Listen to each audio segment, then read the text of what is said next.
Annyeonghaseyo, welcome back to my YouTube channel. Apa kabar kalian semua? Semoga kalian sehat-sehat ya di sana.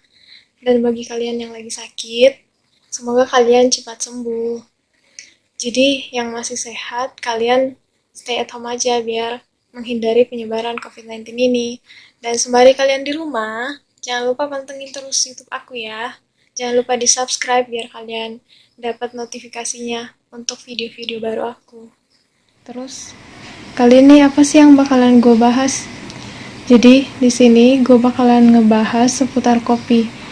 Jadi, banyak nih dari kalian yang minum kopi itu nggak tahu apa sih tuh kopi, dari mana sih tuh kopi, terus siapa sih yang nemuin kopi, terus kopi apa nih yang gue minum.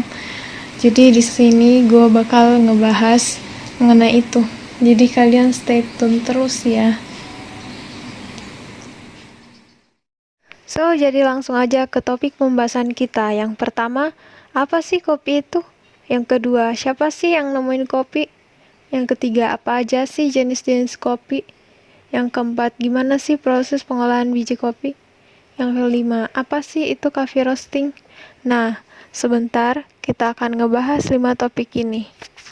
Stay tune terus ya. Jadi kita langsung masuk aja ke topik pembahasan yang pertama, yaitu apa sih kopi itu? Jadi kopi memiliki dua arti atau dua makna. Yang pertama, kopi adalah sejenis minuman yang berasal dari ekstraksi biji tanaman kopi. Yang kedua, kopi merupakan sejenis tumbuhan yang mempunyai biji dari buah kopi yang dapat dikonsumsi oleh tubuh dan dapat tumbuh di daerah tropis. Penemu kopi. Orang yang pertama kali menemukan kopi adalah seorang penggembala kambing dari Abyssinia atau Ethiopia bernama Kaldi, yang dimana orang tersebut pertama kali merasakan manfaat dari kafein. Setelah mengamati tingkah laku kambing yang hiperaktif setelah makan beri-berian liar, dan peristiwa tersebut terjadi sekitar 850 sebelum Masehi. Nah, topik pembahasan yang ketiga, jenis-jenis kopi. Yang pertama, Arabica, yang kedua, Robusta, yang ketiga, Liberica, dan yang keempat, Excelsa.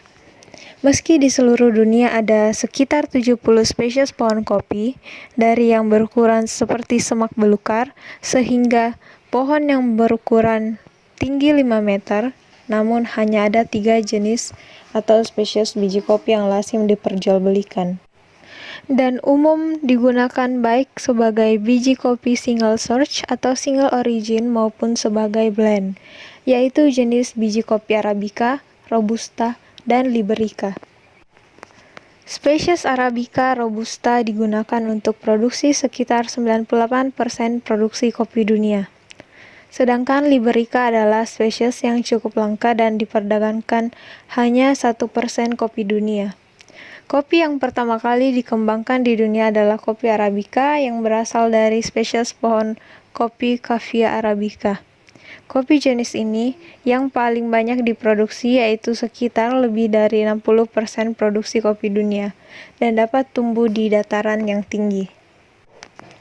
Kopi Arabica dari spesies kopi Arabica menghasilkan bentuk biji kopi yang lonjong dengan profil rasa atau bodi yang baik, kompleksitas cita rasa yang tinggi, aroma medium note yang harum, dengan acidity atau keasaman yang dominan. Robusta. Pohon kopi spesies Robusta yang juga cukup banyak diproduksi sebagai produk kopi adalah Cavia canefora yang sering dikenal sebagai kopi Robusta. Tinggi pohon Cavia canefora mencapai 12 meter dan dapat ditanam di daerah yang lebih rendah dibanding kopi Arabica. Profil kopi yang dihasilkan memiliki bodi lebih ringan, serta aroma top note kopi yang lebih kuat dengan rasa yang pahit dan dominan. Liberica. Spesies kopi Liberica memiliki bentuk biji yang unik, yaitu lebih besar dan lebih runcing dari umumnya biji kopi yang berujung bulat. Kadar kafein yang tertinggi dibandingkan Robusta dan Arabica hingga mencapai 3,2%, terutama didapati di Asia, Malaysia, Filipina, selain dalam jumlah yang sangat kecil di India dan Liberica di Afrika. Total produksinya hanya 1% dari total produksi kopi dunia. Keunikan dalam profil rasa kopi yang dihasilkan adalah strong body dan rasa manis pasca rasa pahit. Excelsa, varietas ini mirip dengan Liberica namun memiliki ciri khas pada daunnya, yang lebih halus, tipis, dan lebih bulat. Daun muda biasanya mengkilap dengan warna kuning kehijauan, ukuran bunga sangat besar dan berwarna putih, dengan 4-6 kelopak buah. Bentuk buah bulat mirip telur tapi kecil. Topik pembahasan kita yang keempat yaitu proses pengolahan biji kopi. Yang pertama full wash atau dry hull, yang kedua semi wash atau wet hull, yang ketiga natural process, yang keempat honey process. Yang pertama, full wash atau dry hull. Kopi petik merah, kulit buah dikupas dengan pulper, kemudian difermentasi dengan merendam di air dan antara 8-48 jam sampai lendirnya terurai organisme. Dicuci kemudian dijemur sampai kering, dan dikupas kulitnya. Gabah atau kulit tanduk dihuller ketika sudah kering. Yang kedua, semi wash atau wet hull. Buah kopi yang merah dikupas kulitnya dengan pulper, kemudian gabah atau kulit tanduk dihuller dalam keadaan basah lalu dijemur sampai kadar air stabil yang aman disimpan. Yang ketiga, natural process. Proses ini dengan membiarkan kopi lambat laun mengering, dijemur 2-3 minggu, baru dikupas. Kopi dari Brasil, Sumatera, dan Yaman lebih banyak menggunakan proses natural. Natural process karakternya lebih lembut, tidak terlalu asam, berasa lebih membumi pada lidah.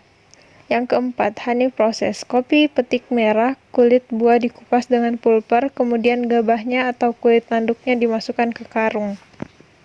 Topik pembahasan yang terakhir yaitu coffee roasting. Coffee roasting atau penyangraian biji kopi bertujuan menciptakan aroma natural dan karakter rasa yang kita kenal sebagai rasa kopi. Ada dua tipe penyangraian biji kopi. Yang pertama, traditional roast, yang kedua, dark roast. Nah, traditional roast dikenal sebagai panggang ringan atau light roast. Biji kopi dimasak sampai berwarna kecoklatan selama kira-kira 12 menit yang menghasilkan karakteristik natural. Yang kedua, dark roast. Memiliki 3 tipe, yaitu yang pertama slight over roast atau sedikit agak kelebihan pemasakan. Kopi dimasak agak sedikit lebih lama untuk mendapatkan minyak pada permukaannya yang juga menjaga karakteristik natural biji kopi. Yang kedua, espresso roast, sering disebut Italian roast. Kopi dimasak sampai hampir semua minyak natural menyelimuti permukaan biji kopi.